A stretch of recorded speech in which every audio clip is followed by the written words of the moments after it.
ఇప్పుడే జీ5 app download చేయండి. చూడండి మీ ఫేవరెట్ టీవీ షోస్ ఎప్పుడైనా ఎక్కడైనా. నువ్వు ఊరుకోరా. నువ్వే శ్రీకృష్ణ పరమాత్ముడైనట్టు సాఫ్ట్ గా చెప్తున్నావు. ఎంత దాకా వచ్చాక విషయం చెప్పకుండా సణుగుతావెందుకు?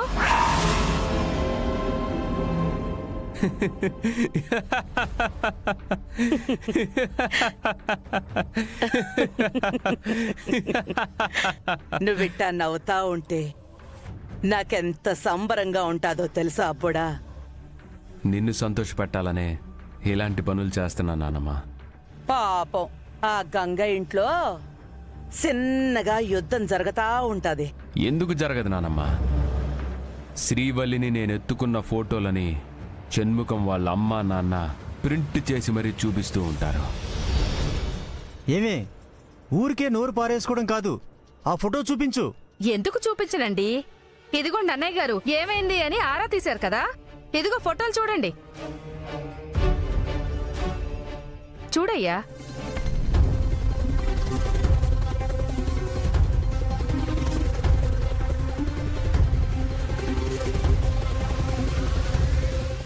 గంగ కళ్ళు పెద్దవి కదా, కన్ను రెప్పలు కొట్టకుండా చూస్తూ ఉంటాడు.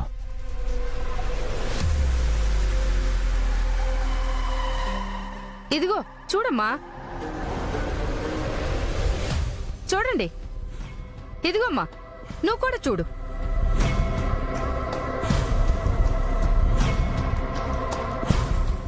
ఆడి ముగ్గురు సెల్లెళ్ళు నోరెళ్ళు పెట్టుకుని ఈ ఫోటోలు ఎప్పుడు తీశారా నాయనా అనుకుంటా ఏడుస్తా ఉంటారో.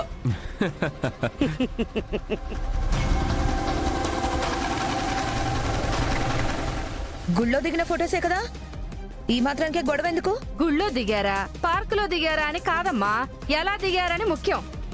వీళ్ళన్న గంగేమో నా చెల్లెళ్ళని కాలు కందకుండా చూసుకుంటున్నాను అంటాడు.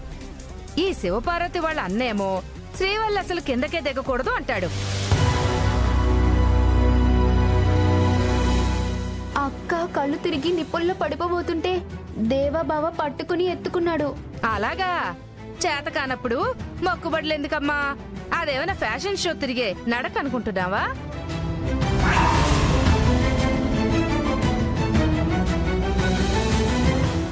అలా అనకండి. అమ్మవారి మీద భక్తితో చేసే వాటిని అలాంటి వాటితో పోల్చి మా మనసులు నొచ్చుకునేలా చేయకండి. అమ్మా, నువ్వందరినీ భయపెట్టడానికి మాట్లాడతావు.